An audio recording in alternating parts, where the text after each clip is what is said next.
Ako po si Miss Winnie at ito ang ating kwento. Magandang araw po, Miss Winnie. Matagal na po akong nakasubaybay sa inyong programa. Nais ko po sanang ibahagi ang aking karanasan. Ako nga po pala si Luna Menjola, 25 anyos. Ngunit ang aking ibabahagi ay karanasan ko noong ako ay bata pa hanggang sa magdalaga. Ang aking ibabahagi ay tungkol sa pagiging apo ko ng isang manghuhula. Nagsimula ang lahat nang ako'y 10 taong gulang pa lamang. Nakaugalian ko na ang paglabas-pasok sa silid ng aking abuela o mas madalas na tinatawag na lola. Ngunit iba ang araw na yun. May mga bulong akong naririnig na kuhanin ng maliit na kahon sa drawer ni Lola Mila. Dala ng aking kuryosidad ay sinunod ko ang mga bulong na aking naririnig. Kinuha ko ang maliit na kahon. Ipinatong ko yon sa lamisita ni Lola Mila. Nang aking buksan ay para akong nabato-balani. Kusang gumalaw ang aking mga kamay at inilabas ang mga barahang doon ay nakatago. Ngunit samot-saring imahe ang pumasok sa aking isipan nang bigla na lang akong magulat. Anong ginagawa mo? Hindi ba't sinabihan na kitang huwag kang gagalaw ng mga gamit ko? Nabitawan ko ang mga baraha. Kasabay ng pagbagsak sa sahig ng ilang baraha ay mas naging malinaw sa akin ang mga imaheng nakikita. Nakita ko ang sunod-sunod na libing, maraming mga bulaklak at mga nakalinyang kabaong. Napaiyak ako ng malakas nang makita ko ang larawan ng aking ina na yakap-yakap ng aking ama. Lola, maraming mamamatay! Si Mami! Saan mo ba nakuhang ideyang yan? Ito ang tandaan mo, Luna. Hindi tama ang magsalita ng kapahamakan. Makapangyarihan ang dila, kagaya na lang ng ating mga mata. Totoo po ang sinasabi ko, Lola. Yun po ang nakikita kong imahe sa isipan ko. Hindi ito maaari. Ibigay mo sa akin ang barahang nasa iyong kamay. Hindi mo ito dapat na ginagalaw. Umiiyak pa rin ako nang iabot ko kay Lola Mila ang mga natirang baraha sa aking kamay. Nang makuha na niya sa akin yon ay biglang namutla si Lola. Napaupo pa siya sa sahig. Hindi ko man lubusan batid ang dahilan nun ay nararamdaman ko ang takot mula sa aking abuela. Nanginginig pa ang boses niya nang sambitin ng mga tawag sa barahang aking iniabot. Death card, tower, a three of swords. Paanong... Luna, makinig kang mabuti kay Lola ha. Wag na wag mo nang hahawakan ang baraha ko. Naiintindihan mo ba? Pero sabi po sa akin ng mga boses ay kuhanin ko sila. Bata ka pa at alam kong hindi mo pa lubusang naiintindihan. Sa ngayon ay makinig ka na muna kay Lola ha. Totoo po ba na magkakaroon po ng parada ng mga kabaong? Yun ba ang nakita mo? Tumango-tango ako habang pinapahira ng mga luha sa aking pisngi gamit ang maliliit kong kamay. Hinaplos-haplos naman ni Lola ang tuktok ng aking ulo at saka ko nginitian. Tumayo si Lola at hinawakan ang aking kamay. Isinama niya ako palabas ng kanyang silid. Ngunit bago pa man kami tuluyang makalabas ay nabulabog na ang aming bahay ng malakas na sigaw ni Tita Esme. Kasunod ng sigaw na yon ay ang sunod-sunod na kalabog. Binitiwan ako ni Lola at saka siya nagmamadaling tunguhin ang parte ng aming bahay na pinanggagalingan ng kalabog. Maliliit ang aking hakbang habang sumusunod kay Lola. Pero bago pa ako tuluyang makalapit sa gawing hagdan ay narinig ko na ang malakas na sigaw ni Lola. Laura! Hiner! Si Laura! Nalaglag sa hagdanan! Mama, tatawagin ko po si Kuya. Madali ka, Esme. Ipahanda mo na rin ang sasakyan. Mami? Luna, pumasok ka na muna sa iyong silid. Naririnig ko ang mga sinasabi ni Lola Mila. Ngunit tila may sariling buhay ang aking mga paa. Naglakad ako papalapit sa nakahandusay na katawan ng aking ina. Nanlalaki ang aking mga matang muling nabasa ng luha. Sapagkat naalala ko ang mga imaheng aking nakita. Nanginginig ang mga tuhod ko ng sandaling yon. Nais kong lapitan pa ng mas malapit si Mami. Ngunit hindi na ako umabot dahil napaupo na ako sa takot nang may makita kong nakatayo sa tabi niya. Yun din ang nakita ko sa baraha ni Lola. Nakasuot siya ng itim na damit at may hawak na karit. Bagaman hindi ko nakikita ang mukha niya ay natatakot na ako sa kanyang presensya. Sumama ka na muna sa akin. Kami na ang bahala rito. Ang magandang gawin mo makipaglaro ka na muna sa mga pinsan mo, ha? Pero ayoko po. Pwede ba wag nang matigas ang ulo mo? Sige na, apo. Sumama ka na lang sa tita mo. Kami na ang bahala sa mami mo. Dadalhin namin siya sa ospital. Wala akong nagawa kundi ang magpatangay sa aking tita Esme. Nang malapit na kami sa pinto, ay nakasalubong pa namin ang humahangos kong ama. Mababakas ang sobrang pag-aalala niya kay mami. Kaya naman napahinto ako sa paglalakad.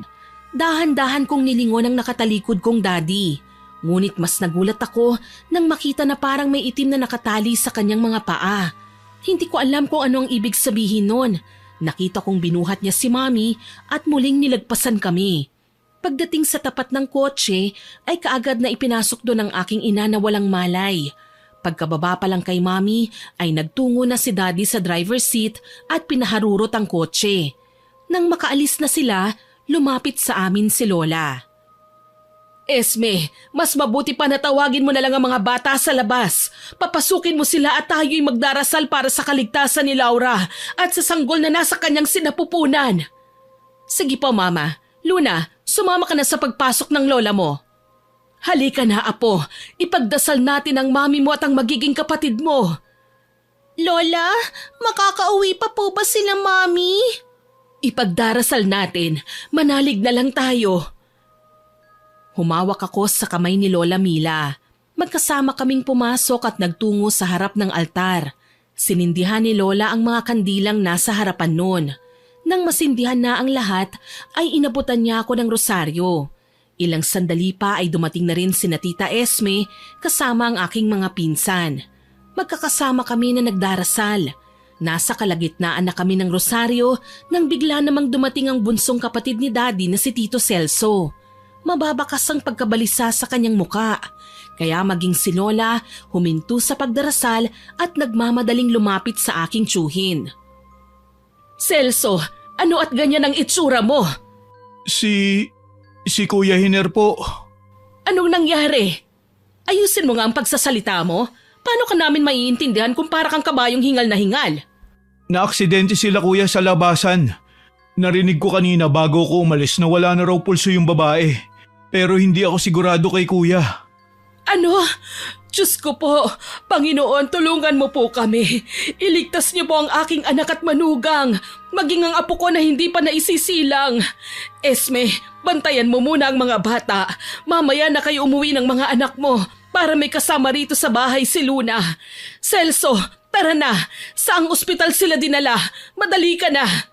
Opo mama, hindi ko naman po hinugot yung susi sa kotse.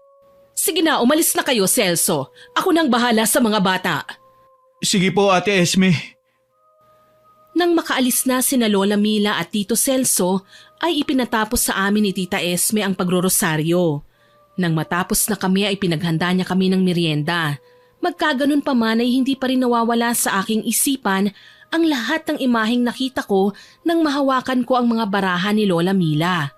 Lumipas pa ang mga oras. Sumapit na ang gabi, ngunit kahit anino nila Lola ay hindi ko pa rin nakikita. Nasa loob na ako ng aking kwarto, nakatanaw sa bintana namin at yun ang inabutan ni Tita Esme.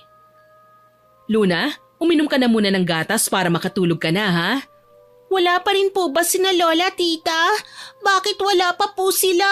Gabi na po Huwag kang mag-alala, bukas pagising mo nandyan na sila, kaya inumin mo ng gatas mo at matulog ka na. Opo. Ininom ko ang gatas na ibinigay sa akin ni Tita Esme at inubos ko yon ng isang tunggaan lang. Hindi pa man nagtatagal ay nakaramdam na ako ng antok. Kaya naman nahiga na ako at ibinalot ang aking katawan ng kumot. Ipinikit ko ang aking mga mata. Ilang sandali pa ay nakatulog na ako. Kinabukasan, nagising ako sa malakas na iyak ng aking lola. Naririnig ko ring tinatawag niya ang pangalan ng aking ina. Dala ng sobrang pagkasabik ay nagmamadali akong lumabas ng aking kwarto at bumaba sa unang palapag. Ngunit hindi pa man ako tuluyang nakakababa ay narinig ko na ang usapan nila Lola at Tita Esme. Bakit ganito ang nangyayari sa pamilya natin? Paano natin ipapaliwanag ito ngayon kay Luna? Asang-asa ang bata na buhay na makakauwi ang kanyang ina at kapatid. Tapos na aksidente pa ang kuya niyo. At tinapat na ako ng doktor na hindi na siya kailanman makakalakad pa. Matalinong bata si Luna, Mama. Sa ngayon sigurado hindi pa niya masyadong maiintindihan ng mga bagay-bagay. Ngunit pasasaan ba't mauunawaan niya rin yun? Tigilan niyo na kasi ang panghuhula. Wala namang naibibigay na mabuti yan sa pamilya natin. Baka yan pa nga ang dahilan ng kamalasang nangyayaring to. Alam niyong hindi ko basta-basta pwedeng gawin yon. Maliban na lang kung may isa sa inyo ang handang magsakripisyo. Ayan na naman tayo, Mama eh. Sunugin niyo na lang ang mga tarot cards niyo. Mas simple po yun, hindi ba? Madaling sabihin kaysa gawin. Hindi ganon kadaling matakasan ng sumpang ito sa ating pamilya. Ewan ko sa'yo, Ma. Kaya ayoko magkapamilya ng sarili. Ayoko mapasahan ng kamalasan at sumpa na yan. Tumahimik na kayo. Baka mamaya ay marinig pa kayo ng mga apo ko. Esme, ikaw na muna ang bahalang makipag-usap sa mga tauhan ng punerarya. At ikaw naman, Celso, mamili ka ng mga kakailanganin para mamaya sa mga makikiramay. Umalis at nagkanya-kanya ang tito at tita ko. Pero si Lola Mila ay nanatiling nakatayo sa kanyang pwesto. Kaya naman nagpa siya akong lumapit sa kanya para tanungin ang aking mga narinig na usapan nila. Mangiyak-ngiyak pa ako ng mga sandaling yon. Lola, totoo po bang wala na si Mami at ang kapatid ko? Si Daddy po, ano po ang nangyari sa kanya? Apo, narinig mo ba ang usapan namin? Opo. Malungkot nang initian ako ni Lola Mila. Lumuhod siya sa aking harapan at saka ako niyakap ng sobrang higpit. Ang pagkakatanda ko'y umiyak lang ako ng umiyak. Masakit para sa akin na mawala ng ina sa murang edad pa lamang. Ngunit mas higit na nangibabaw ang takot sa akin ng mga panahong yun. Lalo na sa tuwing naaalala ko ang mga imaheng aking nakita noon. Ang natatandaan ko pa ay hindi ako iniwan ni Lola simula nang iburol si Mami. Hindi pa rin nakakauwi ang daddy ng mga sandaling yun. 3 araw simula nang iburol si Mami ay sunod-sunod na tawag ang natanggap ng pamilya namin. Lalo na si Lola Mila. Isang malaking sunog ang naganap sa family house nila sa probinsya kung saan ay nagdiriwang ang kanyang mga kapatid sa kaarawan ng kanilang panganay. Narinig ko pa ang mga dasal no ni Lola sa kanyang silid. Bakit po ba nangyayari ito sa aking pamilya? Alam ko po na hindi ko kayo dapat na kwestiyonin. Ngunit sana po ay matapos na ang salot na ito. Hindi ko na po kinakaya ang bigat sa dibdib. Kamamatay lang ng aking manugang at apong hindi pa naisisilang. Tapos ngayon naman po ay ang mga kapatid ko at kanya-kanyang mga pamilya. Pinarurusahan niyo po ba kami sa aming mga kasalanan? Malungkot na pinanonood ko lang na tumatangis si Lola. Natatakot akong lapitan siya dahil alam kong wala akong maitutulong sa bigat na nararamdaman niya. Lumipas pa ang mga araw, libing yon ni Mami. Ihahatid na namin sa huling hantungan ng katawan niya. Nang mga sandaling yon, wala akong hinto sa pag-iyak. Hinahanap ko rin ang aking ama ngunit hindi pa rin nakakauwi si Daddy dala ng nangyaring aksidente. Lumipas pa ang mga oras, naibaba na si Mami at tinatabunan na ang kanyang kabaong. Nag-alisan na ang ibang bisita, tanging ako at si Lola na lang ang naiwan.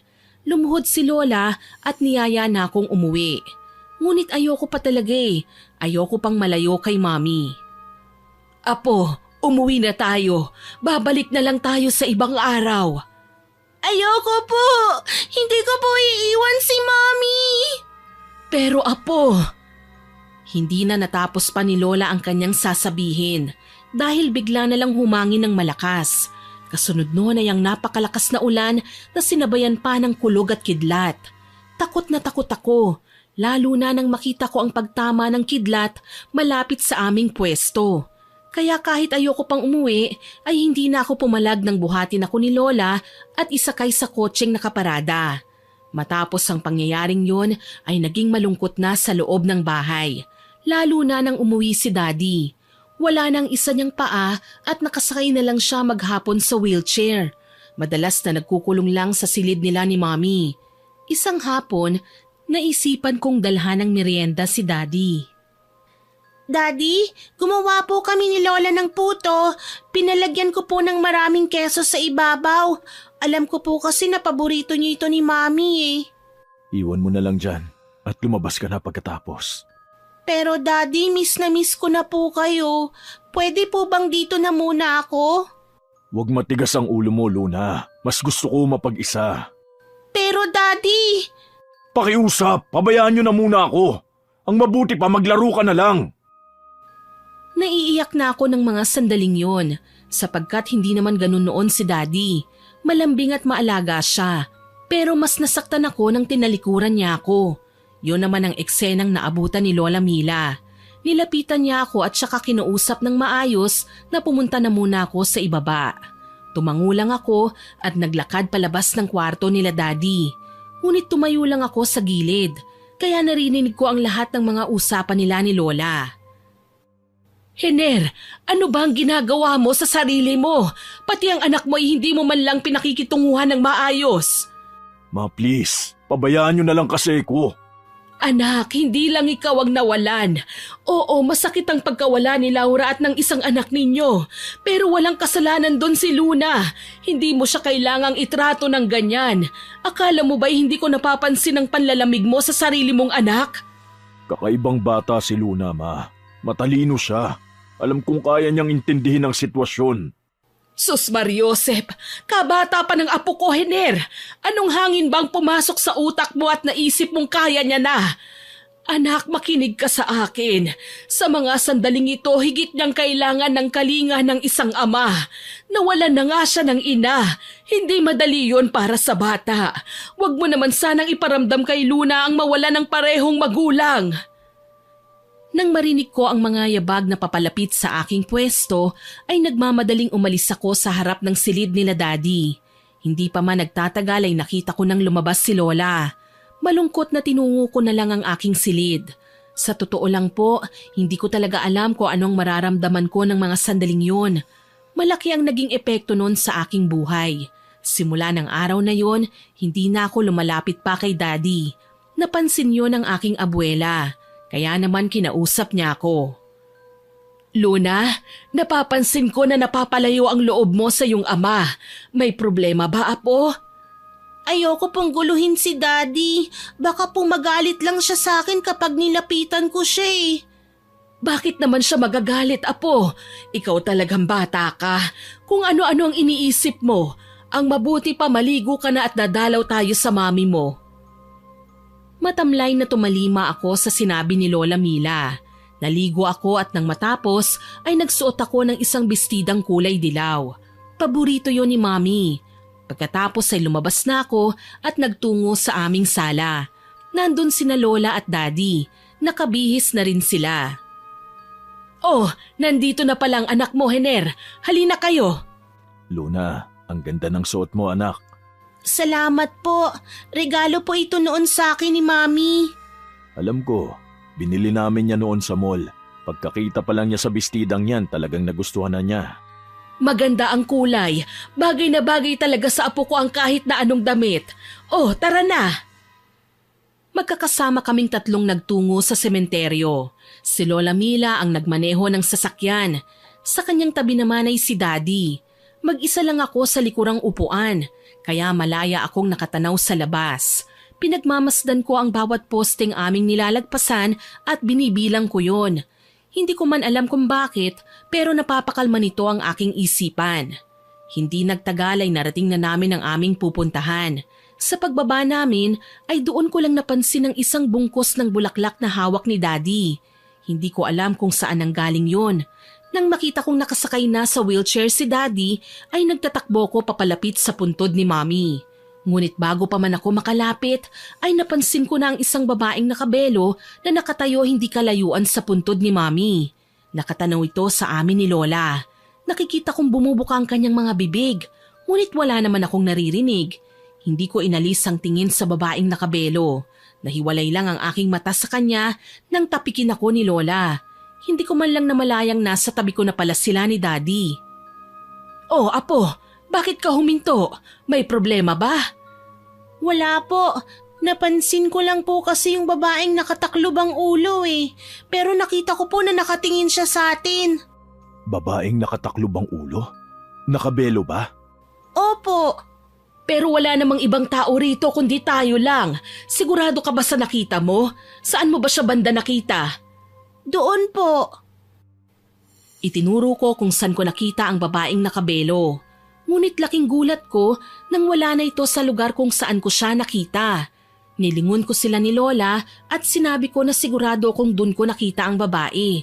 Ngunit nakita kong umiling si Daddy. Mababakas din sa mukha niya na hindi niya pinaniniwalaan ang aking mga sinabi. Habang si Lola naman halatang gulat na gulat. Nang mga sandaling yon, alam ko na tanging si Lola lang ang kakampi ko. Kaya yumuko na lang ako at kumapit sa kamay ni Lola Mila. Narinig ko pa ang kanyang buntong hininga. Mamayhan na natin pag-usapan ng bagay na yan ha. Halina kayo para hindi na tayo abutin ng dilim. Magkakasama kaming lumapit sa puntod ni Mami. Sinabihan naman kami ni Lola na magdasal kami. Sumang-ayon na lang kami ni Daddy dahil likas na kay Lola ang pagiging madasalin. Ngunit hindi pa man kami tapos magdasal ay may kakaiba na akong nararamdaman sa aking katawan. Sa pagkakatanda ko ay nahihirapan akong huminga. Unti-unti na ring nanlalabo ang aking paningin.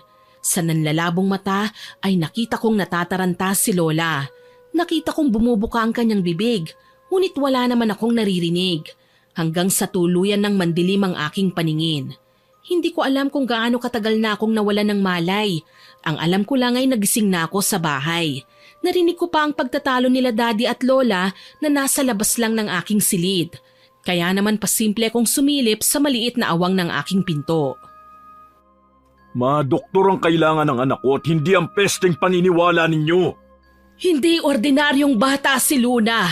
Alam ko yon dahil kagaya niya ay naranasan ko rin ang mga nararanasan niya ngayon.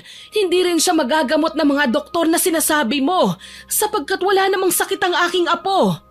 Naman, kahit minsan lang magtiwala naman kayo sa akin.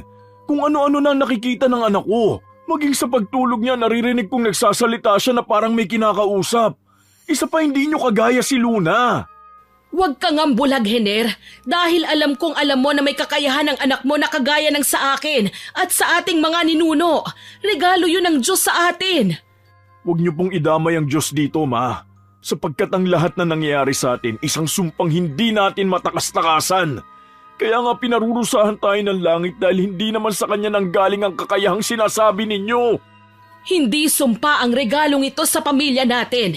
Ibinigay ito ng langit para tayo ay magsilbing tulong sa mga taong nangangailangan.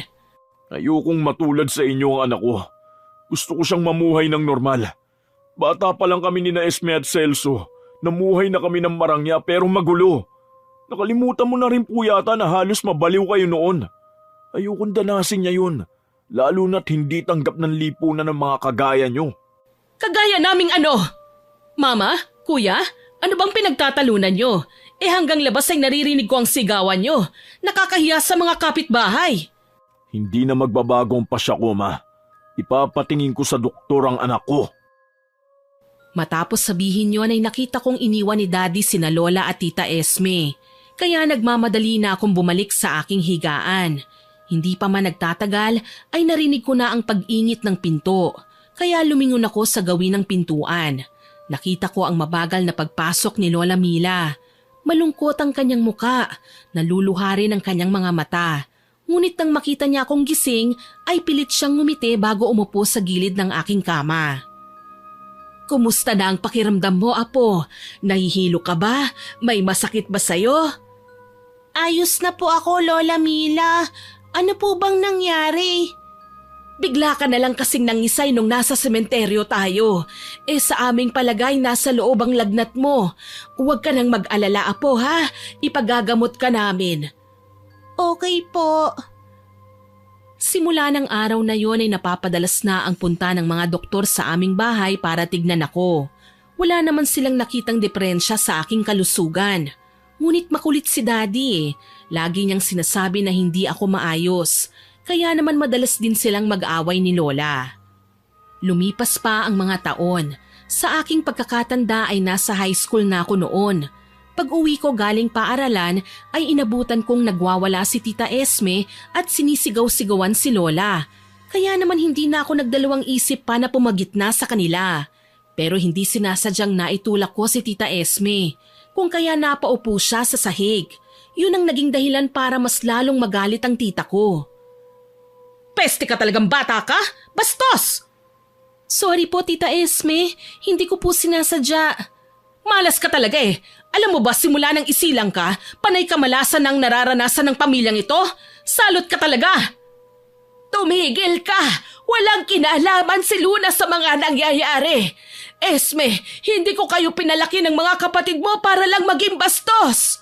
Malas ang batang yan, kaya hindi na ako magtataka kung pati kayo ni Kuya ay mamatay na lang ng dahil sa sumpang bitbit niya. Naiiyak na ako ng mga sandaling yon. Hindi ko inakalang sa tagal na nakakasama ko si Tita Esme at sa magandang pakikitungo niya ay may galit pa siya sa akin. May sasabihin pa sana ako sa tita ko nang bigla na lang siyang sampalin ni Lola Mila. Pero nagulat ako nang tumawa pa siya at dinuro-duro kami ni Lola. Kita mo na mama, nagawa mo akong saktan dahil dyan sa apo mong malas. Itong tandaan nyo, hindi ko hahayaang gumandang buhay ni Luna habang ang mga anak ko nasa ilalim na ng lupa. Hindi kita maintindihan, Esme.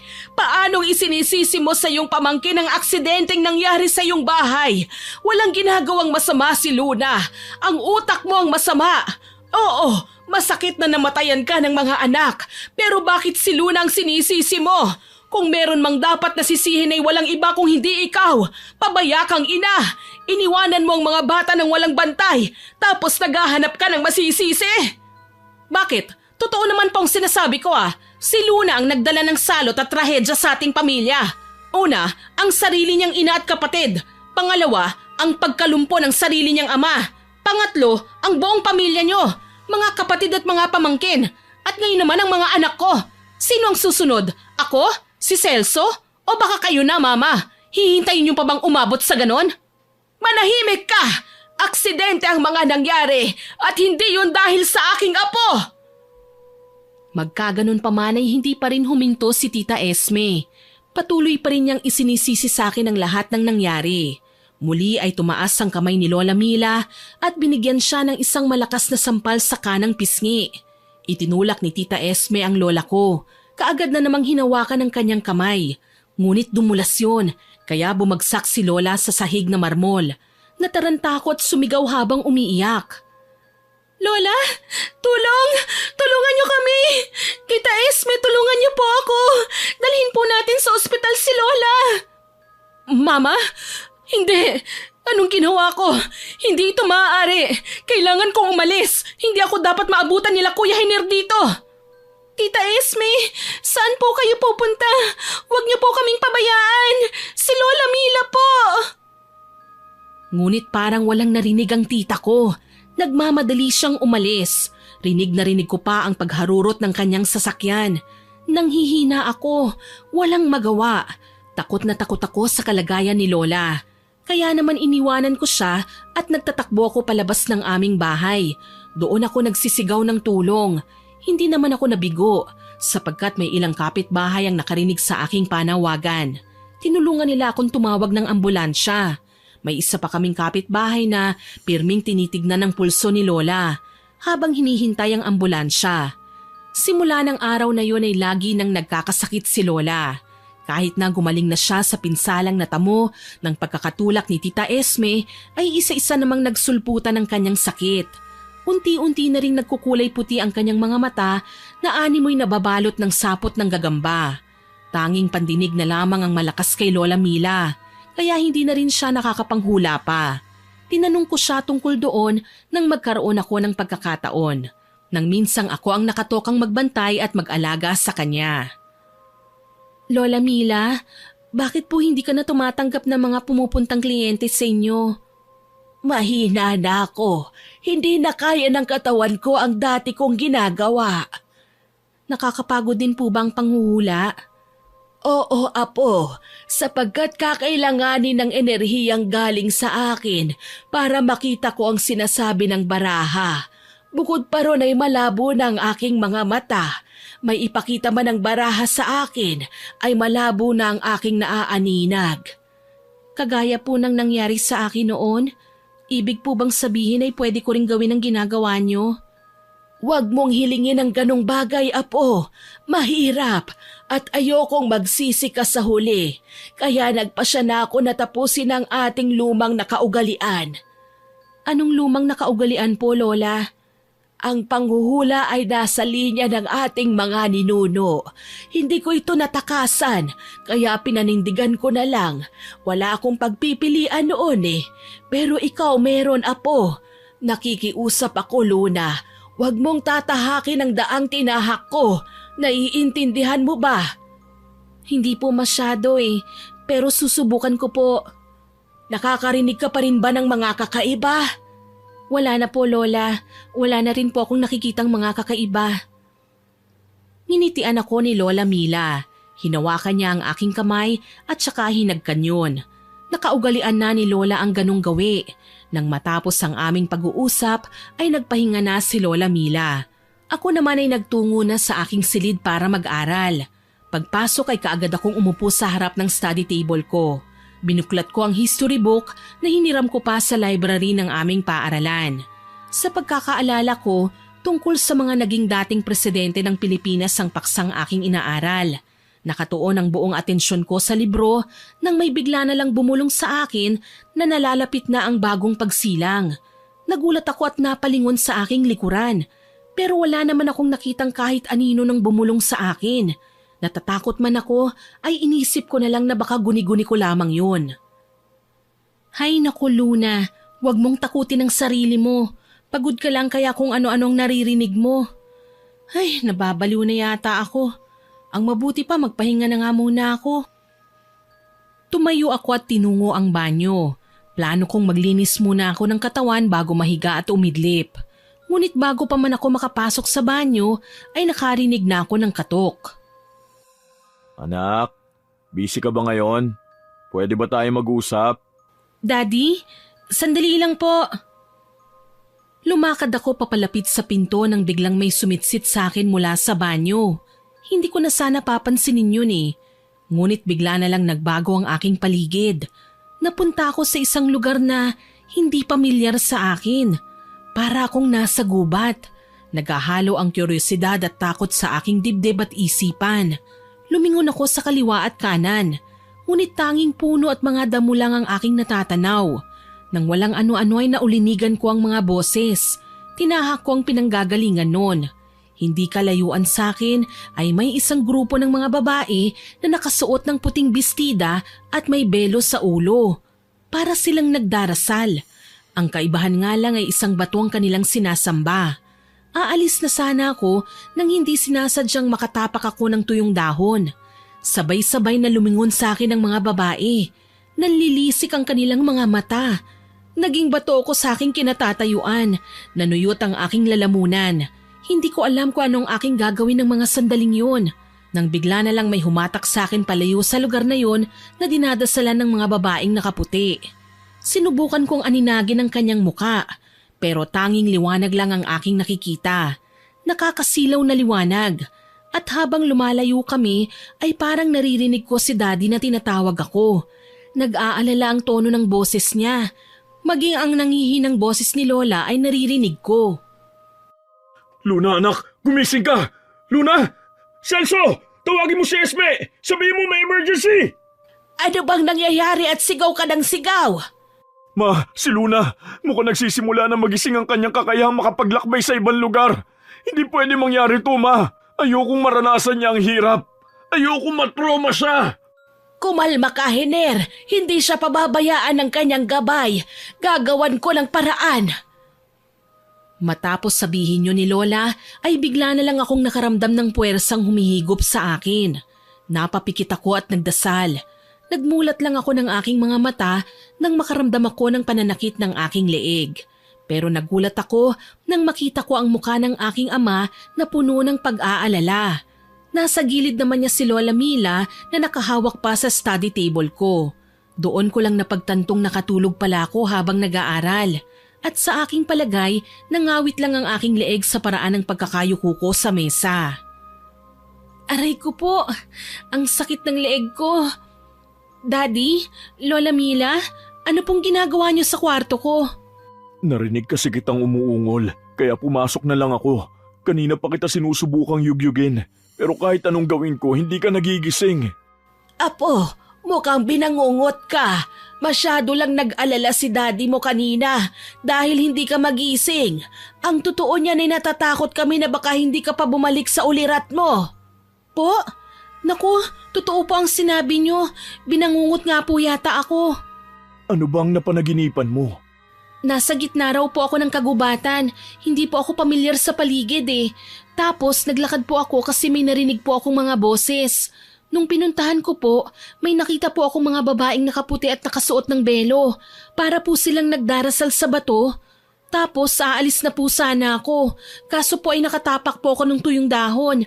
Ayun, bigla naman po silang lumingon sa akin ng sabay-sabay. Natakot po ako kaya hindi ako nakagalaw. Tapos biglang may babaeng dumating. Nakaputi rin po siya. Pero hindi ko naaaninag ang mukha niya. Kasi parang nagliliwanag eh. Hinila po niya ako palayo sa lugar na yon hanggang sa para po akong hinihigop ng hangin at nagising na po ako. Ganon ba?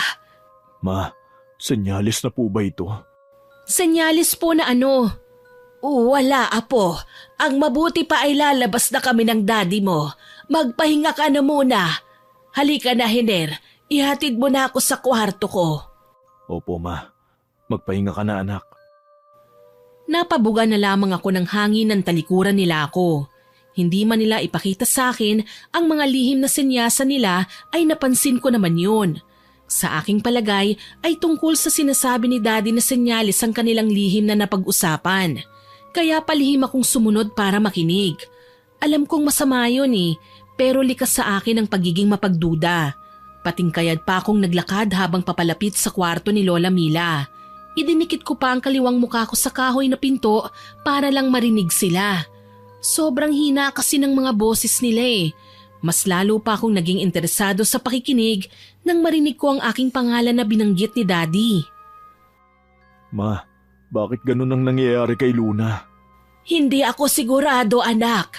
Pero kung pagbabasehan ang panaginip niya, palagay ko may nahanap na ang mga baraha ko na bagong mag-aalaga sa kanila. Nararamdaman siguro ng mga espiritu na mahina ako. Hindi pwede, ma. Ayoko magdusa ang anak ko. Paano na lang kung hindi niya kayanin at bigla na lang siyang mabaliw? Natatakot ako, ma. Pumanatag ka. Hindi ko hayaang mahirapan ang kaisa-isang apo na naiwan sa akin. Kaya kahit anuman ang mangyari, isama niyo sa pagpapalibing sa akin ang mga baraha. Siguraduhin niyong hawak ko ang mga iyon. Para sa ganon ay wala nang ibang makakakuha pa. Ma, huwag ka naman po magsalita ng ganyan. Hindi ka pa mawawala. Huwag ka munang maghabilin. Mahina na ako, anak. Ramdam ko na bilang na ang mga oras at araw ko sa mundong ibabaw. Sinasabi ko sa iyo ito para kung sakaling hindi na ako magising ay alam niyo na ang dapat na gawin. Ma, huwag mo po muna kaming iwan. Hindi ko kaya nang wala kayo. Kailangan pa po kayo ng apo niyo, si Luna. Lahat tayo ay hahantong sa kamatayan, anak. Ayaw man natin o gusto, mangyayari pa rin. Pero huwag kang mag-alala. Babasbasan ko si Luna at lalagyan ng proteksyon. Akala ko po ba nalagyan niyo na siya noon? Kasabay ng panghihina ko ay unti-unting pagkawala ng bisa noon. At bago ako mawala sa mundo, sisiguraduhin kong tatatag ang proteksyong yon. Hindi ko maintindihan ang pinag-uusapan nila, pero isa lang ang malinaw sa akin. Yun ay ang paghahabilin ni Lola na parang namamaalam na. Tumayo ako ng tuwid at plano ko na sanang bumalik sa kwarto ko nang masalubong ko si Tita Esme. Kitang-kita ko kung paano niya ako irapan. Kahit ganun ang ginawa niya ay binati ko pa rin siya. Magandang araw po, Tita Esme. Huwag kang ang plastic. Hindi mo kailangan magpanggap na mabait sa harapan ko. Naku, kung hindi lang dahil kay kuya wala ako rito at dadalhan ka ng herbal na gamot. Oh, kunin mo na. Ubusin mo na para hindi nag-aalala si Mama at Kuya Hiner sa mahinang katulad mo. Para po saan ang gamot? Bakit ba ang dami mong tanong? Inumin mo na lang. Nakakainis. Okay, fine. Pampalakas ng katawan yan. Sabi kasi ni kuya kailangan mo. Pero kung ako lang ang tatanungin, mukhang okay ka naman at hindi mahina. Alam ko sa aking sarili na hanggang ngayon ay ako pa rin ang sinisisi ni Tita Esme sa pagkamatay ng mga anak niya. Kaya kinuha ko na lang ang iniabot niya sa akin bago nagpaalam na babalik na ako sa kwarto ko. Muli ay inirapan niya ako bago tinalikuran. Napapailing na lang ako sa inasta niya. Napakasama ng ugali. Sa kanilang magkakapatid, namumukod tanging siya lang ang tinitignan ko bilang malas at sumpa sa pamilya. Kung hindi lang siguro siya kapatid ng daddy ko, lagi ko siyang kukontrahin eh. Nang pumasok yon sa isip ko, bigla ko nalang tinungga ang gamot na galing sa kanya. Napangiwi ako ng malasahang mapait yon at malapot. Ano ba ito? Nilalaso naman yata ako ni Tita Esme. Pero imposible, paniguradong takot siyang gawin yon, lalo na't alam niyang siya lang ang nag-iisang pinagdala ng gamot ni daddy. Iwinaksi ko na ang naiisip ko at nagmamadaling pumasok ako sa kwarto ko. Dumiretso ako sa banyo at walang humpay na nagmumog para maalis ang mapaklang lasa na nadikit sa dila ko. Lumipas pa ang mga araw, napapadalas na ang napapanaginipan ko na babaeng nakaputi. Ngunit hindi ko pa rin nakikita ang mukha niya. Habang si Lola Mila ay unti-unti na ring nangihina. Hindi na rin niya kayang tumayo at maglakad. Kaya sa amin na tumira si Tita Esme na siyang nag-aalaga kay Lola. Isang gabi na bumaba ako at nagpunta sa kusina para kumuha ng maiinom ay nakita ko si Tita Esme na nakaupo lang sa komedor. Blanko ang kanyang mga mata at parang malalim ang iniisip. Nang mga sandaling yon, hindi ko muna inisip ang kasungitan niya sa akin. Nilapitan ko siya at kinumusta. Tinanong ko rin kung ayos lang ba siya. Tita Esme, kumusta po? Mukhang ang lalim po ng iniisip niyo ah. Ayos lang po ba kayo? Tumingin sa akin si Tita Esme, pero hindi siya umimik. Nagtataka naman ako, kaya inulit ko ang sinabi ko. Ngunit nabigla ako nang hampasin niya ng malakas ang lamesang kahoy. Tinitigan niya ako ng matalim. Kitang-kita ko rin ang panggigigil niya. Tita, kung ayaw niyo po akong kausap ay aalis na ako. Mamamatay ka! Matapos sabihin niyo ni Tita Esme ay bigla na lang siyang tumayo at umakmang sasaktan ako.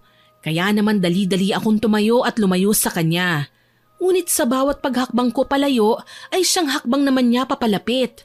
Kinikilabutan ako sa pagngisi niya sa akin. Natatakot ako. Kaya naman nagmamadali nang tumalikod sa kanya.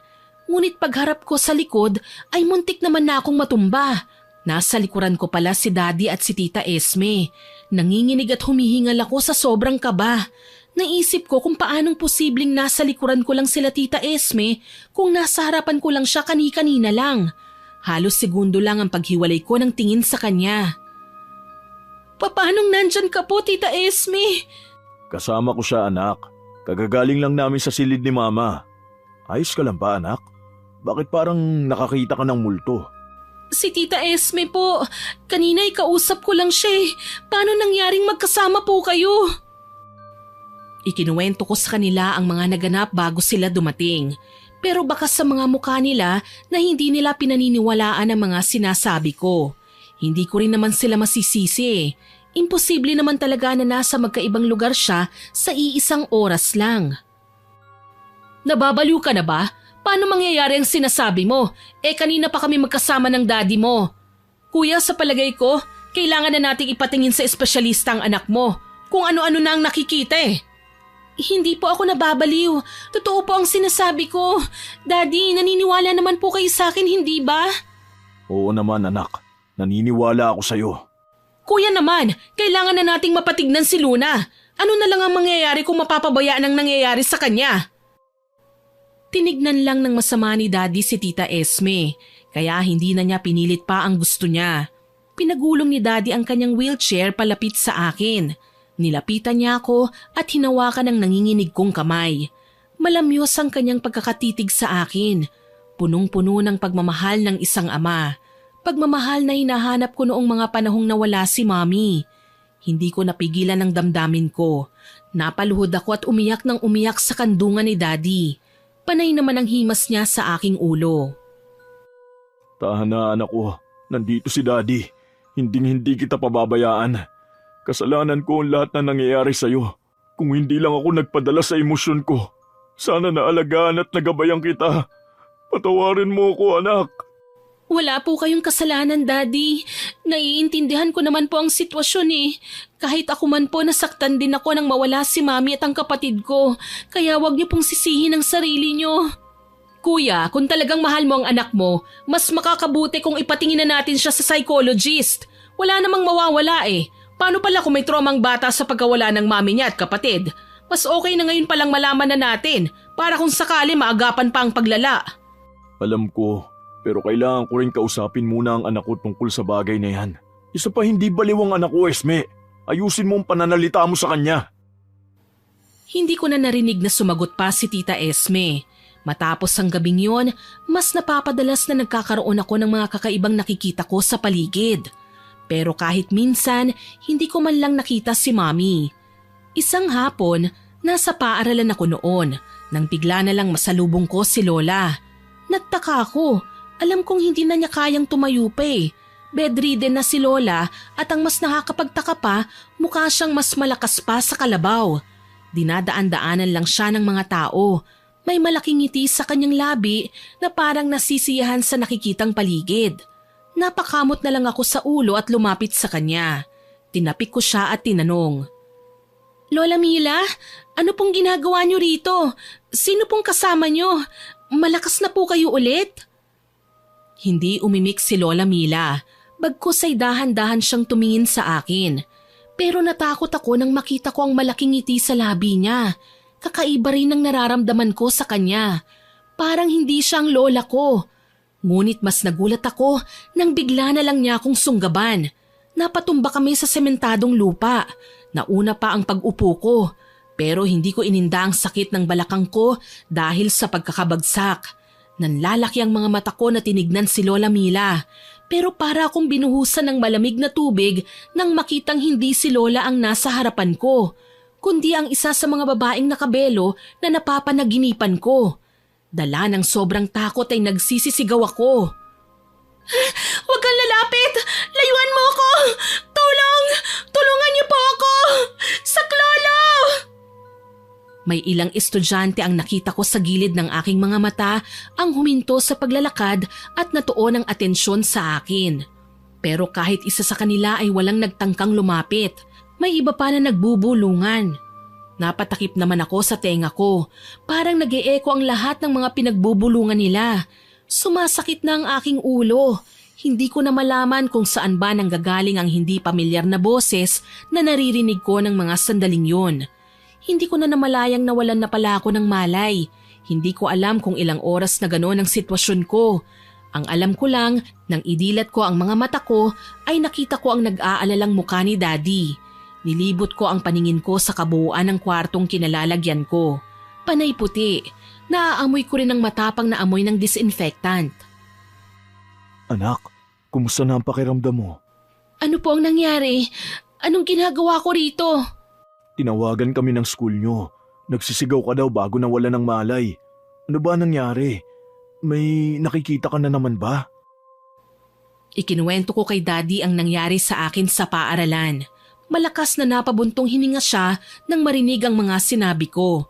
Kasunod nun ay ang pagtunog ng Nokia 3210 na siyang gamit na cellphone ng Daddy ko. Anak, sandali lang ah. Sasagutin ko lang ang tawag. Opo. Gamit ang kamay ay pinagulong ni Daddy ang gulong ng wheelchair palayo sa akin. Nang nasa bandang bintana na siya, sinagot niya ang tawag. Nagkakandahaba naman ang leeg ko para malaman kung sino ang tumawag kay Daddy. Pero walang namutawing salita mula sa bibig niya. Nangunot ang noo ko. Kitang-kita ko ang pagbabago ng ekspresyon ng mukha niya. Kung sino man ang kausap ni Daddy, sigurado akong may sinabi itong nakakagulat. Bakas kasi yun sa mukha niya eh. Tatanungin ko na sana si Daddy nang bigla na lang niyang mabitiwan ang kanyang cellphone. Bumagsak yun sa sahig. Ngunit tila walang pakialam doon ang ama ko. Tatanungin ko na sana siya nang bigla na lang siyang umiyak. Mama! Ma, bakit ngayon pa? Ano pong nangyari kay Lola Mila, Daddy? Sino po bang tumawag? Ang lola mo, wala na siya anak. Tumawag ang tita Esme mo. Paiinumin niya raw sana ng gamot ang mama. Pero kahit anong gising niya, hindi na sumasagot o gumagalaw man lang. Kaya ipinatawag niya ang kaibigan niyang doktor. Doon na kumpirmang wala nang ang buhay si mama. Ang pakiramdam ko ng mga sandaling yon ay maikukumpara sa isang taong naipit sa gitna ng gera. Kahit gustuhin ko mang umiyak, ay walang luhang lumalabas sa mga mata ko. Basta ang alam ko lang ay huminto ang pag-ikot ng mundo ko. Sa pagkawala ni Lola, naramdaman ko ang kakaibang bigat na hindi ko naramdaman nang makita ko ang katawan ni Mami na nakahandusay sa sahig. Lumipas pa ang mga araw at nakalabas na ako ng ospital. Pagdating pa lang sa bahay, sinalubong na ako ng masasakit na salita mula kay Tita Esme. Kasabay noon ay ang malakas na pagsampal niya sa akin. Sampal na hindi ko alam ang dahilan. Basta ang alam ko lang ay galit na naman siya sa akin. Malas ka talagang babae ka! Bakit ba kasi nabuhay ka pa eh? Halika rito! Tita Esme, tama na po. Nasasaktan po ako. Wala naman po akong ginawang masama.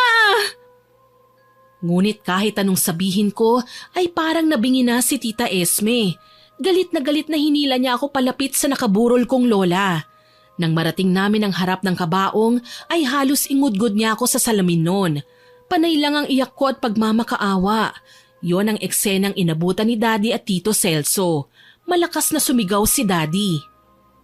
Ikaw ang dapat na nandyan at hindi si Mama. Peste ka talaga sa buhay namin. Panay na lang kamalasan ang dala mo. Esme, bitiwan mo anak ko. Anong karapatan mong ganyanin si Luna? Nakakalimutan mo yata ang posisyon mo rito sa pamamahay ko. Ate Esme, tama na. Wala namang kasalanan ng pamangkin natin. Talagang mahina na ang mama. Matanda na rin siya. Hindi siya matutuwang makita na ganyan ang ginagawa mo sa nag-iisang apo niya. Sige, pagtulungan niyo na naman ako. Magsama-sama kayo. Hinila ni Tita Esme ang buhok ko at pabigla akong itinulak sa sahig. Tumama ang tuhod ko sa marmol, kaya hindi ko napigilan ng umiyak at dumaing. Kasunod noon ay ang pag-alis ni Tita Esme. Nagmamadali namang lumapit sa akin si Tito Celso. Inalalayan niya akong tumayo. Sa kanyang gilid naman ay ang nag-aalalang daddy ko. Sa pagtayo ko ay para akong batang umiiyak na yumakap kay daddy. Panay naman siya hingi ng tawad sa akin dahil hindi niya raw ako maprotektahan. Lumipas pa ang mga araw, pero hindi kailanman nagpakita sa bahay si Tita Esme. Maging sa libing ni Lola ay hindi siya nagpunta. Ilang beses na sinubukan siyang tawagan ni Tito Celso, pero lagi niyang pinapatay ang tawag eh. Simula ng araw na yon, mas naging malungkot na ang bahay. Ngunit kasabay nun ay ang pambubulabog ng mga kakaibang nilalang sa akin. Ang natatandaan ko, lagi ko silang naririnig at nakikita kung saan saang parte ng bahay. Lalo na sa tapat ng pinto ng kwarto ni Lola. May minsan pa na hinabol ako ng isang babaeng nakaputi na nakasuot din ng belo. Panay ang sigaw at iyak ko noon papunta kay Daddy. Nasalubong ko pa si Tito Celso at mahigpit akong hinawakan sa magkabila akong balikat. Daddy! Daddy, tulungan niyo po ako! May humahabol sa akin! Luna, ano nangyayari sa'yo? Anong humahabol? Wala ka namang kasama rito sa taas. Babae! Nakaputi! Nakabelo! Ha? Ano? Anong babae? Nakaputi at belo? Saan? Wala naman ah. Ayos ka lang ba? Hindi ka ba nananaginip? Totoo po ang sinasabi ko. Maniwala po kayo. Hinahabol po ako kanina ng babaeng nakaputi na may suot na belo. Tito Celso, natatakot po ako. Paano kung isama nila ako sa gubat? Ay nako, pinagloloko mo ba ako? Wala naman ako nakikitang humahabol sa'yo eh. Ang mabuti pa, sumama ka sa akin sa baba. Nagdala ako ng merienda natin nila kuya. Nabanggit niya sa akin na mahilig ka sa buko pie. Kaya nang madaanan ko sa Nueva Vizcaya ang bilihan, naalala kita. Tara na! Bago ko sumama kay Tito Celso, ay muli pa akong lumingon sa likuran ko. At tama nga siya, walang humahabol sa akin. Wala na ang babaeng nakaputing belo. Halos araw-araw ganun ang nangyayari. Kaya hindi ko rin masisi si Daddy nang dalhin niya ako sa isang espesyalista. Anak, Alam kong hindi ka baliw. Pero baka tama si Tita Esme mo sa sinabi niya noon. Baka nga na-trauma ka sa nangyari kay mami mo. Kaya sana hindi ka magalit sa desisyon ko. Gusto ko lang na mas mapabuti ang kalagayan at kalusugan ng unika iha ko. Naiintindihan ko po, Daddy. Baka nga po tama kayo. Hindi na po maganda ang mga nakikita ko eh. Mas lalo pa ang takot na nararamdaman ko. Gusto ko na rin po silang maalis sa isipan ko eh. Sa palagay ko po ay gawa ng hallucination ito. At tama po kayo, mas makakabuti po ito para sa akin. Simula ng araw na yon ay linggo-linggong nagpupunta na kami sa psychologist. Hindi ko na rin madalas na nakikita ang mga imahe sa aking isipan. Maging ang mga boses na gumugulo noon sa akin ay hindi ko na rin naririnig. Pero panandalian lang pala yun. Nang minsang bumisita kami sa abogado ni Lola para sana ayusin ang paglalahad at paghahati-hati ng ari-arian na naiwan ni Lola Mila, ay nakita ko na naman ang babaeng nakaputing may suot na belo. Daddy, nandito na naman siya. Ha? Sino anak? Yung babaeng nakabelo. Wala namang nakabelo rito anak. Nainom mo ba ang gamot mo? Po, hindi ko po maalala. Dala mo ba? Sandali po, titignan ko. Hinalungkat ko ang bag na dala ko. Hindi naman nagtagal ay nakita ko ang boteng naglalaman ng gamot ko. Kaagad na kumuha ko ng isang tableta at ininom yun. Napapikit pa ako at paulit-ulit na bumuntong hininga. Napadilat na lang ako nang marinig ko si Daddy. Mabuti naman at nakapunta ka, Esme. Ang tagal na natenga si attorney dahil sa kaartehan mo. Anong pakialam ko kay attorney? Ang mahalaga sa akin ay ang makuha ko ang dapat na sa akin. Hindi ko maintindihan kung bakit ang laki ng ipinagbago mo. Hindi naman mahalaga sa'yo noon ng tungkol sa mana. Mag-isa na lang ako sa buhay. Namatay na ang asawa at mga anak ko. Ano ba sa tingin mo kuyang nararapat sa akin? Hindi ba ako pwedeng maging masaya? Kahit bago man lang ako kapitan ng kamalasan ni Luna. Tumigil ka! Hindi malas ang anak ko! Tayo ang gumagawa ng sarili nating kapalaran. Tayo ang namimili ng kahihinat na natin. Kaya wag mo isisi sa anak ko ang mga maling desisyon mo. Kuya Hiner, Ate Esme, tama na. Pwede ba kahit sandali lang wag kayong magtalo? Sigurado naman ako na pantay-pantay ang iniwan ni Mama para sa atin. Wala ni isa sa atin ang lamang. Nakita ko ang pag-irap ni Tita Esme sa amin ni Daddy bago siya pumunta sa upuang malayo sa amin. Hindi naman nagtagal ay dumating na si attorney. Kaagad na binasa ng matandang abogado ang last will and testament ni Lola. Ngunit habang binabasa yun ng abogado ay nagulat kaming lahat. Ang mga ari-ariang pinaghahati-hatian lang ng mga magkakapatid ay ang lupa namin sa Nueva Ecija. At lahat ng ibang naipundar ni Lola Mila ay sa akin niya ibinigay. Bagay na hindi matanggap ni Tita Esme. Kaya kinwestiyon niya ang abogado. Pero matatag ang abogado at hindi nagpasindak sa galit ni Tita. Pinanindigan niya ang mga binasa niya na siyang nakalagay sa iniwang habilin ni Lola Mila. Paanong napunta halos lahat kay Luna? Apo lang siya, kami ang anak. Ate Esme, kung yun lang talaga ang iniwan ni Lola sa atin ay tanggapin na lang natin. Tutal kaya na naman natin ang ating mga sarili. May kanya-kanya na naman tayong pinagkakakitaan. Nasasabi mo lang yan kasi tanga ka at uto-uto. Probinsyano talagang ugali mo eh. Bakit? Sapat na bang kinikita ng palayan mo? Igalang na lang natin ang desisyon ni Mama. Nasasabi mo lang yan dahil anak mo ang magmamana ng halos lahat. Nagpapalit-palit ang tingin ko sa magkakapatid. Hindi ko masyadong maintindihan ang kanilang mga sinasabi. Nahihilo na ako, nanlalabo ang paningin ko. Hanggang sa parang bigla na lang lumindol at bumagsak ako. Unti-unti ring dumidilim ang paningin ko. Ang alam ko lang, bago pa man pumikit ang mga mata ko, ay nag-aalalang tumayo si Tito Celso at malalaki ang hakbang na nilapitan ako. Hindi ko na alam kung ano na ang nangyari pagkatapos mandilim ang paningin ko. Pero naririnig ko pa rin ang malabong boses nila Daddy. Celso, ihanda mo sa sasakyan. Ilagay mo si Luna sa kandungan ko para mabitbit ko siya. Esme, tulungan mo akong paandarin ng wheelchair. Madali kayo! Opo, Kuya Hiner. At anong kinalaman ko dyan? Bahala kayo! Ate Esme naman, nahimatay na nga ang pamangkin natin eh. Mabuti nga sa kanya. Hanggang dun lang ang narinig kong usapan nila. Isa pa ay natakpan ang kanilang mga boses ng tinig ni Lola Mila. Hindi ko alam kung totoo o hindi, pero bawat salita niya ay tumatatak sa akin. Apo, Huwag kayong magpalinlang. Malapit nang lumabas ang katotohanan. Maging handa ka. Hindi magiging madali ang kahaharapin yung laban. Pero huwag kang mag-alala. Poprotektahan kita. Mahal. Lola? Lola Mila! Hindi ko alam kung totoong narinig ko si Lola Mila. Ang alam ko lang ay bigla siyang sumigaw ng malakas. Humihingal na dinilat ko ang mga mata ko. Doon ko lang nalaman na nasa ospital na naman pala ako. Bagamat nanlalabo na ang paningin ko, ay hindi pa rin mabura sa isipan ko ang nangyari kanina. Ang boses ni Lola Mila, ang kanyang pagsigaw. Batid kong panaginip lang ang lahat. Pero naguguluhan ako sa sinabi niyang katotohanan. Katotohanan? Saan? Ay, bakit ganun? Kahit panaginip lang ang lahat ay para pa ring totoo. Ano ba talagang pinararating ni Lola Mila? Nasa ganoong pag-iisip ako nang may marinig akong boses na hindi pamilyar. Sinasabi niya sa akin ang tarot cards ni Lola Mila. Paulit-ulit yon na nag-e-echo sa tenga ko. Hindi ko alam kung bakit. Sa paglipas ng mga araw ay hindi na yon mawala sa isipan ko. At habang tumatagal, mas dumadami ang katanungan sa isipan ko.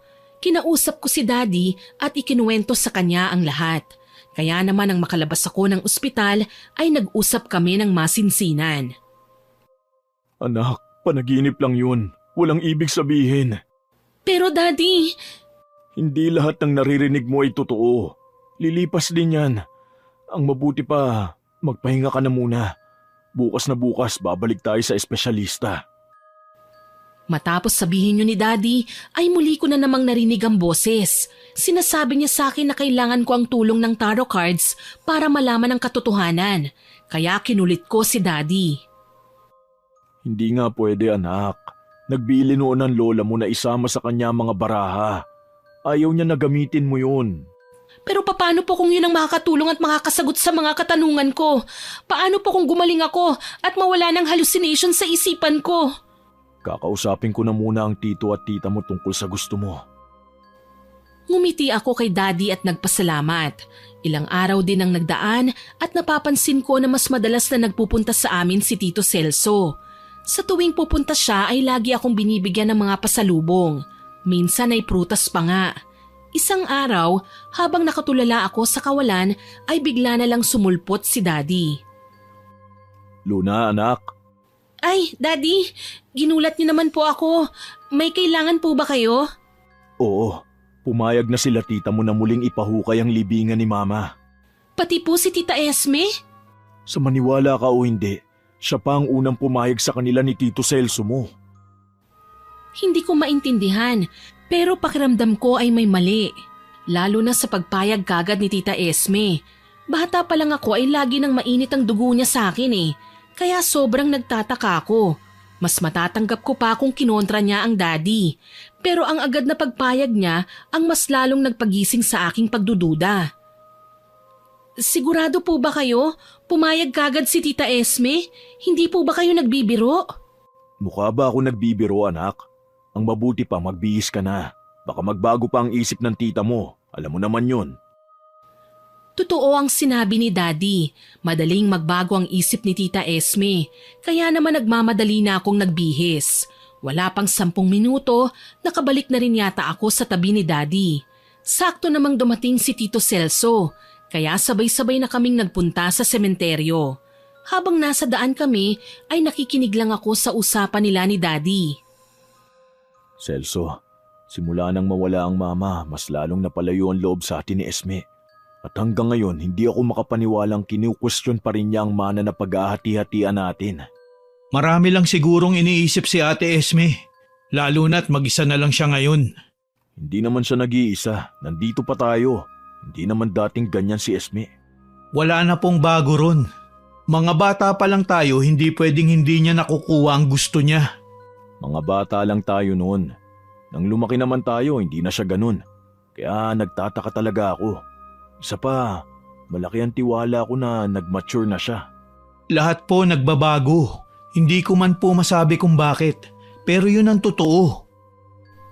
Ilang sandali pa ay narating na namin ang aming patutunguhan. Nandun na rin si Tita Esme na nakakross pa ang mga braso, nakataas ang kilay at nakasimangot. Nang makita niya kami ay lumapit siya kina Daddy at mataray na sinita ang mga kapatid na lalaki. Bakit ang tagal nyo? Kanina pa ako nandito. Akala ko naman ay mauuna pa kayo. Mas malapit lang ang pinanggalingan mo. Tama na yan. Ang mabuti pa, magdasal na muna tayo at humingi ng tawad sa pagpapahukay kay Mama. Sa'yo pa talaga nang galing yan? Anak mo ang may gusto nito, hindi ba? Kung tutuusin nga, wala naman kaming mapapala ni Celso sa pagkuha ng tarot cards ni Mama. O mas tama sigurong sabihin na tanggap na siguro ng anak mo ang kamalasang taglay niya. Kaya yayakapin na lang niyang sumpang yan sa pamilya natin. Ang galing! Luna, the chosen one! Huwag mo naman ang simulan, Esme. Lagi na lang anak ko nakikita mo eh. Tama na. Simulan na natin ang pakay natin dito. Ayokong abutin ng dilim sa sementeryo. Duwag ka talaga! Wala nang umimik kila Daddy. Kitang-kita ko pa ang pag-iling niya bago lapitan ang mga naguhukay sa kabaong ni Lola. Kaagad namang nagsimula ang dalawang tagahukay. Wala pang kalahating oras, inilabas na nila ang kabaong ni Lola na buo pa rin at wala pang sira. Nang maiakyat na mula sa hukay na yon ay pinalayo kami ng bahagya. Ilang sandali pa, binuksan na nila ang kabaong ni Lola Mila. Nagulat kaming lahat nang makitang buo pa rin si Lola. Wala ring mabahong amoy na nanggagaling sa bangkay niya. Kung hindi nga lang namin alam na ilang buwan na siyang patay, iisipin naming kamamatay lang niya. Wala rin kaming nakitang kahit isang uod na kumakain sa katawang lupa niya. Hinagod ko ng tingin ang bangkay ni Lola Mila.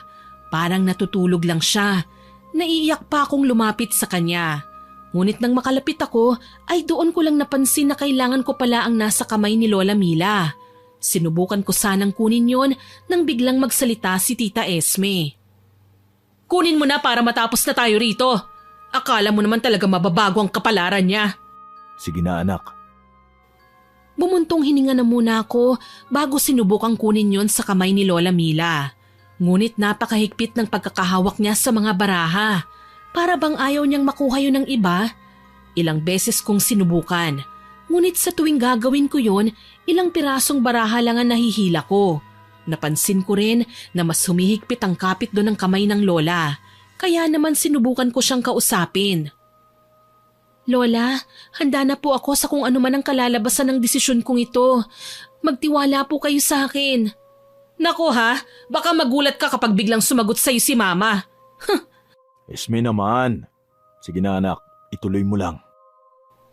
Tumango lamang ako at muling sinubukang kuhanin ang natitira pang baraha sa kamay ni Lola Mila. Nang makuha ko na ngayon, labis ang aking saya. Nang bigla na lang dumilim ang langit. Nagsimulang kumulog at kumidlat. Nagliparan din ang mga ibon sa kalangitan. Lumakas din ang ihip ng hangin.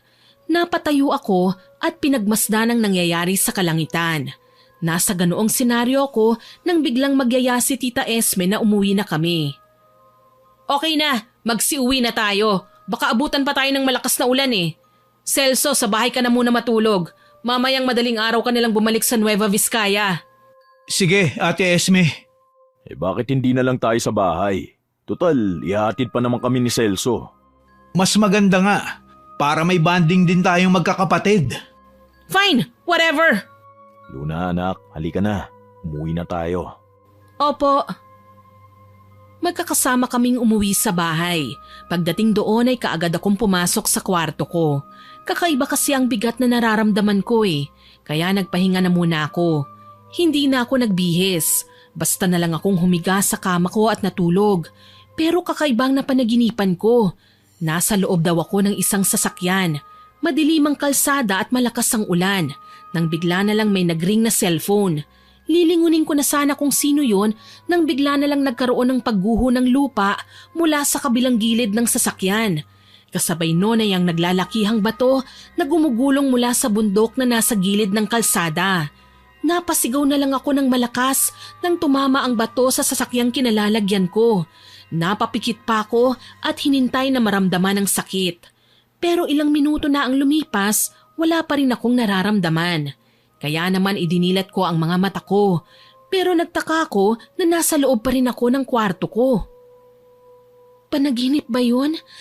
Ay, ano kayang... Hindi ko pa natapos ang mga sasabihin ko nang bigla na lang humangin ng malakas kahit nasarado naman ang mga bintana ko. Kasunod noon ay ang pagpatay-sindi ng mga ilaw.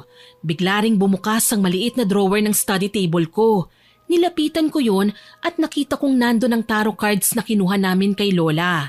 Nangunot ang noo ko. Hindi ko maalalang inilagay ko yon sa drawer eh. Hinawakan ko yon para kunin. Ngunit sa oras na dumampi ang mga kamay ko sa baraha, may mga imahe akong nakikita, kagaya ng nasa panaginip ko. Landslide, malalaking bato, madilim na kalsada. Nagulat ako sa nakita ko, kaya naman binawi ko ang kamay ko. Kasabay noon ay ang pagbabalik ng normal na temperatura sa kwarto ko. Nawala na rin ang hangin, hindi na rin nagpapatay-sindi ang ilaw. Nilibot ko ang paningin ko sa buong kwarto ko. Wala naman akong nakitang kakaiba, kaya napabuntong hininga na lamang ako. Pero doon ko napansin ang isang barahang nakahiwalay. Kinuha ko yun at tinignan. Isa yung imahe ni kamatayan. Ito ba ang tinatawag nilang death card? Hindi kaya... Napaisip ako. Parang nanonood ako ng isang pelikula sa aking utak. Paulit-ulit na rumirehistro ang mga eksena sa panaginip ko. Hanggang sa narinig ko ang pagtatalo nila Tita Esme at Tito Celso sa kabilang kwarto ko. Akala ko ba magaling mangkulam yung Melba na yan? Bakit hanggang ngayon ay wala pang nangyayari kay Luna? Bata pa lang siya, pinalalagyan na natin siya ng sumpa. Pero bakit panandali ang pagkabaliw lang ang naging epekto? Hindi ko rin alam. Sinusunod ko naman mga sinabi niyo sa akin eh. Nilalagyan ko mga ibinibigay kong pagkain sa kanya ng gamot na galing sa mangkukulam. Kaya hindi ko rin alam. Hindi bale. Mamaya babiyahin na ako. Pupuntahan ko siya para tanungin. Dapat lang, hindi na ako natutuwa sa mangkukulam na yan ha. Si Luna ang pinapakulam natin, pero tayo naman ang minamalas. Sinabihan naman tayo na maaaring bumalik sa atin ang kulam. Lalo na kung ang kinukulam at ginagayuma ay mas malakas.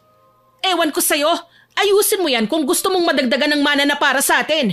Tayo naman kasi ang anak eh, pero sa apo halos iniwan ang lahat. Nakakainis. Ate Esme, huwag ka mag-alala. Kung hindi man tumalab kay Luna, doblehin na lang natin ang kay Kuya. Lalo na't hindi pa rin nawawala ang tiwala niya sa atin. Bobo ka talaga. Paano mawawala ng tiwala sa atin si Kuya Hener? Ginamitan ko siya ng gayuma. Si Mama naman ginamitan ko ng pampahina dahil ayaw tumalab ng pampaamo. Napakahirap talagang mapasunod ang matandang yun. Halos lahat ginawa ko na, pero wala talaga. Napasinghap ako sa mga narinig ko. Hindi ako makapaniwala sa mga narinig ko. Akala ko pa naman ay iba si Tito Celso. Pero magkakuntsaba pala sila ni Tita Esme. Hindi ko alam kung ano na lang ang mararamdaman ni Daddy sa oras na malaman niyang matagal na pala kaming pinapaikot ng mga kapatid niya. Nasa ganoong pag-iisip ako nang bigla na lang akong makarinig ng bulong. Boses yun ni Lola Mila. Hindi kita pababayaan. Poprotektahan kita. Patawad kung hindi ko sinabi sa iyo ang lahat. Lola, kayo po ba talaga yan? Nasaan po kayo? Ibig sabihin ay matagal niyo na pong alam ang ginagawa nila Tita Esme? Hinintay ko kung may maririnig pa ako, pero wala na akong narinig na sagot sa mga katanungan ko. Kaya naman bumalik na lang ako sa kama ko. Magdamag na pinag-isipan ko kung paano ko sasabihin ang mga nalaman ko kay Daddy. Hindi ko na namalayang nakatulog na pala ako ulit. Kinabukasan, nagising ako nang bigla na lang marinig ang malakas na sigaw ni Daddy. Hindi! Celso! Esme! Si Celso! Bakit po kuya? Ano po ang nangyari? Tinawagan ako ng mga pulis na aksidente sa isang landslide pauwi sa Nueva Vizcaya si Celso. Tinamaan ng malaking bato ang kotse niya. Hindi siya nakaligtas. Ano? Paano nangyari yun? Hindi naman bumabagyo. Oo at umuulan. Pero imposible. Kasalanan nito ni Luna. Tayo ang nagdurusa sa kamalasan niya. Kasalanan niya ang lahat ng ito. Lahat na lang ng taong malapit sa kanya ay namamatay o kaya ay nadidisgrasya. Walang kinalaman si Luna sa mga nangyari. Isa pa hindi totoo ang mga sumpa at kamalasan na yan. Kaya nga buhay pa ako. Oo, buhay ka pa. Pero para ka na ring patay. Habang buhay ka nang nakatali sa wheelchair mo. Aksidente ang nangyari, Esme. Bakit ba ang init ng dugo mo sa anak ko? Huwag mong sabihin na dahil sa mana at atensyon. Oo at hindi. Oo, dahil simula nang dumating siya, nagkandamalas-malas na ang pamilyang ito. At hindi dahil sa mana. Aalis na ako. Bahala na kayong mag-ama. Basta kukunin ko ang dapat na para sa akin. Simula ng araw na yun ay lagi na naming kasama si Tita Esme sa pag-aasikaso sa burol ni Tito Celso. Kaya hindi ko maiwasang mapansin ang biglaang pagbagsak ng katawan ni Tita Esme. Parang bigla ring tumanda ang itsura niya. Ang isa ko pang napuna ay ang madalas na pagsusuot niya ng sweatshirt o jacket kahit pa nga tirik na tirik ang araw. Nang mailibing na si Tito Celso, nawalan na rin kami ng komunikasyon kay Tita Esme. Isang buwan pa ang lumipas bago kami nakatanggap ng tawag mula sa kanya. Mababakas sa boses niya ang panghihina. Luna, pwede niyo ba akong dalawin sa bahay ni Kuya Hiner? Pakiusap, gusto ko siyang makausap kahit bago man lang ako mawala sa mundong ito. Ano po bang sinasabi niyo, Tita Esme? Huwag po kayong magsalita ng ganyan. Sandali po at pupunta kami ni Daddy sa inyo. Nagmamadaling sinabihan ko si Daddy. Bakas ang matinding pag-aalala niya para kay Tita. Kaya inutusan niya akong tawagin ang kapitbahay namin para ipagmaneho kami papunta sa subdivision na tinitirhan ni Tita Esme.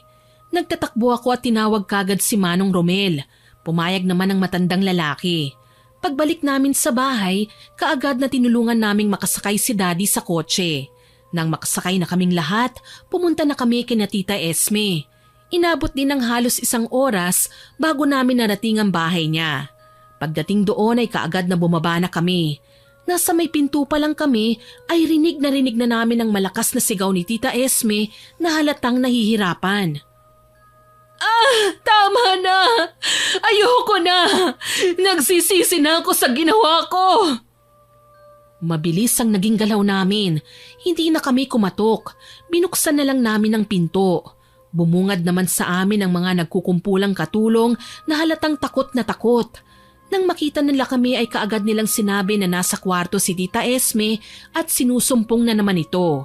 Walang pag-aalinlangang pinuntahan namin ang kwarto niya. Nagulat kami nang sa pagbukas ng pinto, nakita naming nakaupo sa sahig si Tita Esme. Nakasuot lang siya ng pantulog na walang manggas, kaya kitang-kita namin ang mga sugat at bukol sa kanyang buong katawan. Para ring naaagnas ang kanyang balat sa muka.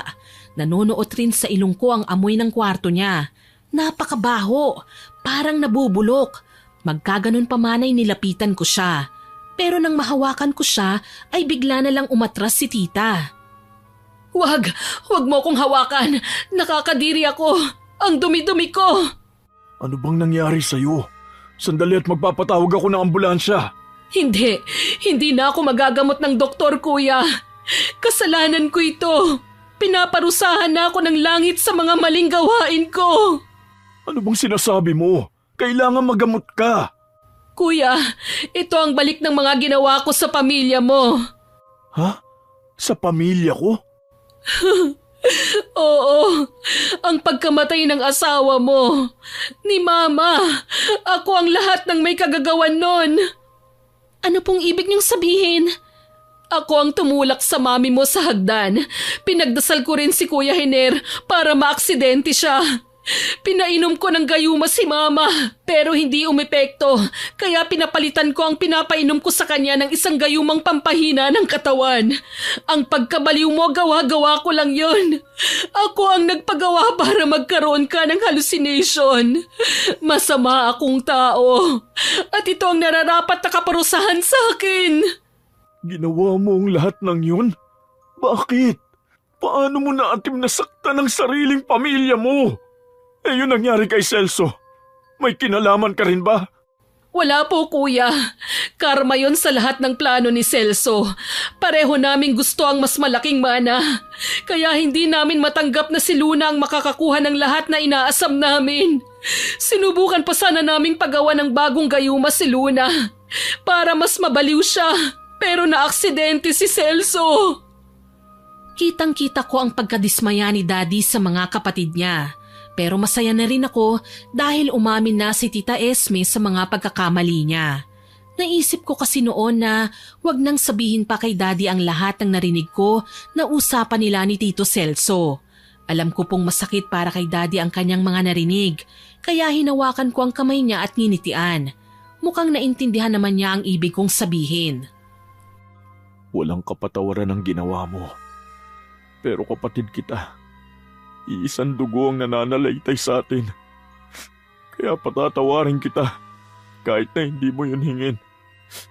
Pero may pabor lang akong hihilingin. Pabor? Anong pabor, kuya? Tulungan mo ang sarili mo.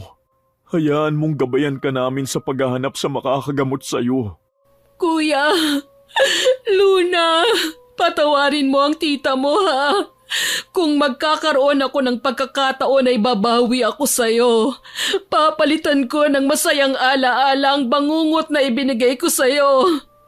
Hihintayin ko po yan, Tita Esme. Ginamit ni Daddy ang kanyang koneksyon para makahanap ng albularyo. Kaya sa loob lang ng 1 linggo, may nakita at nakilala na kami.